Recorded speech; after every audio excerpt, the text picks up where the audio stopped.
नमस्कार सत श्री अकाल। आईवीएफ ਦੇ ਪੇਜ ਤੇ ਅੱਜ ਤੁਹਾਡਾ ਸਾਰਿਆਂ ਦਾ ਫਿਰ ਤੋਂ ਸਵਾਗਤ ਹੈ। आईवीएफ ਦੇ ਪੇਜ ਤੇ ਅੱਜ ਦਾ ਜਿਹੜਾ ਆਪਣਾ ਵਿਸ਼ਾ ਹੈ ਉਹ ਹੈ आईवीएफ ਐਂਡ ਮਲਟੀਪਲ ਪ੍ਰੈਗਨੈਂਸੀਜ਼। ਤਾਂ ਇਸ ਟੌਪਿਕ ਨੂੰ ਜਾਣਨ ਦੇ ਲਈ ਆਓ ਮਿਲਦੇ ਹਾਂ ਡਾਕਟਰ ਮਾਧਵੀ ਅਰੋੜਾ ਸੇਠੀ ਜੀ ਨੂੰ ਤੇ ਡਿਸਕਸ ਕਰਦੇ ਹਾਂ ਆਪਣਾ ਅੱਜ ਦਾ ਵਿਸ਼ਾ। ਸਤ श्री अकाल मैम। सत श्री अकाल। जिस तरह मैम ਅੱਜ ਦਾ ਜਿਹੜਾ ਆਪਣਾ ਵਿਸ਼ਾ ਹੀ ਹੈ ਮਲਟੀਪਲ ਪ੍ਰੈਗਨੈਂਸੀਜ਼ ਦੇ ਰਿਗਾਰਡਿੰਗ, ਤਾਂ ਜਿਵੇਂ ਕਿ ਆਪਾਂ ਦੇਖਦੇ ਹਾਂ ਕਿ ਇਹ ਕਾਮਨ ਹੀ ਹੁੰਦਾ ਹੈ ਕਿ ਆਈਵੀਐਫ ਦੇ ਟ੍ਰੀਟਮੈਂਟ ਵਿੱਚ ਟਵਿਨਸ ਪ੍ਰੈਗਨੈਂਸੀ ਹੋ ਜਾਂਦੀਆਂ ਹਨ। ਤਾਂ ਮੈਮ ਅਸੀਂ ਪੁੱਛਣਾ ਚਾਹਾਂਗੇ ਕਿ ਕਿੰਨੇ % ਚਾਂसेस ਹੁੰਦੇ ਆ ਟਵਿਨਸ ਪ੍ਰੈਗਨੈਂਸੀਜ਼ ਦੇ? नॉर्मली आईवीएफ में अराउंड 30 to 40% चांसेस रहते हैं मल्टीपल प्रेगनेंसी के। It can be twin, triplet, it includes everything कि ट्विन्स भी हो सकते हैं, ट्रिपलेट्स भी हो सकते हैं या उससे भी ज्यादा हो सकते हैं। ਇਸ ਦੇ ਨਾਲ ਹੀ ਅਸੀਂ ਪੁੱਛਣਾ ਚਾਹਾਂਗੇ ਮੈਮ ਕਿ ਟਵਿਨਸ ਪ੍ਰੈਗਨੈਂਸੀਜ਼ ਕਿਉਂ ਹੁੰਦੀਆਂ ਨੇ?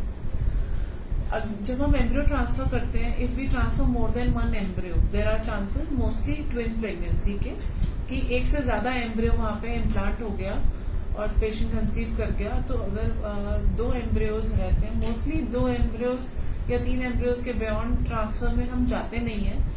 तो बट मोस्टली प्रेगनेंसीज अगर मल्टीपल हैं तो ट्विन्स ही ज्यादा रहते हैं। ਜਿਵੇਂ ਕਿ ਆਪਾਂ ਨੇ ਹੁਣ ਤੱਕ ਦੇਖਿਆ ਹੀ ਹੈ, ਇਹ ਪਤਾ ਹੀ ਕੀਤਾ ਹੈ ਕਿ ਕਿੰਨੇ % ਚਾਂसेस ਹੁੰਦੇ ਨੇ ਟਵਿਨਸ ਪ੍ਰੈਗਨੈਂਸੀਜ਼ ਦੇ। ਐਂਡ ਇਸ ਤੋਂ ਬਾਅਦ ਹੀ ਅਸੀਂ ਇਹ ਪੁੱਛਣਾ ਚਾਹਾਂਗੇ ਕਿ ਮੈਮ ਟਵਿਨਸ ਪ੍ਰੈਗਨੈਂਸੀ ਦੇ ਵਿੱਚ ਬੱਚਿਆਂ ਦੀ ਸ਼ਕਲ ਸੇਮ ही रहती है या फिर डिफरेंट होती है?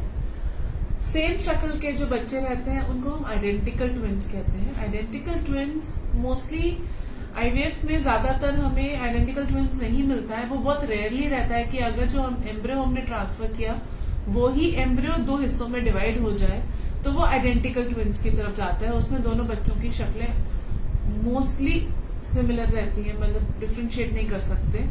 अदरवाइज वी हमें फिटर्नल ट्विन्स मिलते हैं। फिटर्नल ट्विन्स मीन्स 2 एम्ब्रियो डाले हैं, दोनों की शक्लें अलग हैं, दे लाइक बिल्कुल ही सिबलिंग्स की तरह, जैसे 2 सिबलिंग्स होते हैं वैसी शक्ल रहती है। उसमें कुछ भी हो सकता है, means can be a girl, it can be a boy or a girl, anything can happen। ਇਸ ਦੇ ਨਾਲ ਹੀ ਮੈਮ ਅਸੀਂ ਇਹ ਪੁੱਛਣਾ ਚਾਹਾਂਗੇ ਕਿ ਟਵਿਨਸ ਜਾਂ ਫਿਰ ਟ੍ਰਿਪਲੇਟ ਪ੍ਰੈਗਨੈਂਸੀਜ਼ ਦੇ ਵਿੱਚ ਕੀ ਕੌਮਪਲਿਕੇਸ਼ਨਸ ਆ ਸਕਦੀਆਂ ਨੇ? जैसे जैसे नॉर्मली एक प्रेगनेंसी में ट्विन्स या ट्रिपलेट्स में एक कॉम्प्लिकेशन रिस्क रहता है, वैसे ही आईवीएफ कंसेप्शन में भी ट्विन्स या ट्रिपलेट्स में कॉम्प्लिकेशन रिस्क रहता है। अगेन जो लाई ऑफ द बेबी है, जैसे कि अगर ट्रांसवर्स लाई है या फर्स्ट बेबी ब्रीच है तो नॉर्मली सिजेरियन की तरफ रिस्क ज्यादा रहता है, क्योंकि एक से ज्यादा बच्चा है बॉडी में, यूट्रस में, तो यूट्रस ओवर डिस्टेंड हो जाता है, इसलिए प्री टर्म लेबर के चांसेस ज्यादा है, प्रीमेच्योर रप्चर ऑफ मेम्ब्रेन के चांसेस ज्यादा है। पेशेंट को कांस्टेंट 30-32 वीक्स के बाद एक कांस्टेंट पेन सा महसूस होता है because of the over distended uterus. तो ये सब कॉम्प्लिकेशन रिस्क मल्टीपल प्रेगनेंसीज में हाई होते हैं।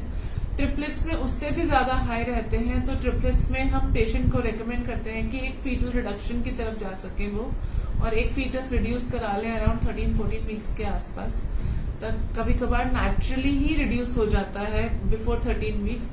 अगर ऐसा नहीं होता तो you can plan for a foetal reduction also in that case, लेकिन फीटल रिडक्शन में भी 2% रिस्क रहता है मिसकैरेज का। ਇਸ ਤਰ੍ਹਾਂ ਹੀ ਤੁਸੀਂ ਦੇਖ ਹੀ ਸਕਦੇ ਹੋ ਕਿ ਅੱਜ ਦੇ ਵਿਸ਼ੇ ਦੇ ਵਿੱਚ ਆਪਾਂ ਨੇ ਜਾਣਿਆ ਹੈ ਕਿ ਆਈਵੀਐਫ ਦੇ ਟ੍ਰੀਟਮੈਂਟ ਦੇ ਵਿੱਚ ਟਵਿਨਸ ਪ੍ਰੈਗਨੈਂਸੀ ਦੇ ਕਿੰਨੇ ਚਾਂसेस ਹੁੰਦੇ ਹਨ, ਟਵਿਨਸ ਪ੍ਰੈਗਨੈਂਸੀ ਕਿਉਂ ਹੁੰਦੀ ਹੈ, ਐਂਡ ਟਵਿਨਸ ਐਂਡ ਟ੍ਰਿਪਲੇਟ ਪ੍ਰੈਗਨੈਂਸੀਜ਼ ਦੇ ਵਿੱਚ ਕੀ ਕੌਮਪਲਿਕੇਸ਼ਨਸ ਆ ਸਕਦੀਆਂ ਹਨ। ਤਾਂ ਨੈਕਸਟ ਟਾਈਮ ਤੋਂ ਫਿਰ ਤੋਂ ਮਿਲਾਂਗੇ ਇੱਕ ਨਵੇਂ ਵਿਸ਼ੇ ਦੇ ਨਾਲ। ਤਦ ਤੱਕ ਦੇ ਲਈ ਸਤਿ ਸ਼੍ਰੀ ਅਕਾਲ। सत श्री अकाल।